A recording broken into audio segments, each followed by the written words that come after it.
Supreme कोर्टाने live in रिलेशनशिपमध्ये राहणाऱ्यांसाठी एक महत्त्वाचा निर्णय दिलेला आहे। आतापर्यंत फक्त लग्न झालेल्या महिलांनाच IPC 498A अंतर्गत पती किंवा सासरच्या लोकांविरुद्ध गुन्हा दाखल करता येत होता, परंतु हाच कायदा आता लिव्ह इन रिलेशनशिपमध्ये राहणाऱ्या महिलांसाठी सुद्धा लागू करण्यात आलेला आहे। जर लिव्ह इन रिलेशनशिपमध्ये राहणाऱ्या महिलेला तिच्या पार्टनरकडून किंवा त्या पार्टनरच्या नातेवाईकांकडून शारीरिक किंवा मानसिक छळ होत असेल तर ती महिला आता IPC 498 म्हणजेच आताचे भारतीय न्याय संहितेचे कलम 85 नुसार गुन्हा दाखल करण्याचे अधिकार दिलेले आहेत। परंतु हा कायदा फक्त त्याच लोकांसाठी आहे जे बऱ्याच काळापासून लिव्ह इन रिलेशनशिपमध्ये राहत आहे। तात्पुरते किंवा कॅज्युअल लिव्ह इन रिलेशनशिपसाठी हा कायदा लागू होणार नाही।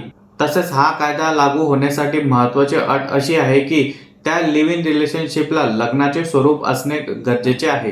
सुप्रीम कोर्टाचा हा निर्णय अनेक महिलांसाठी महत्त्वाचा ठरू शकतो।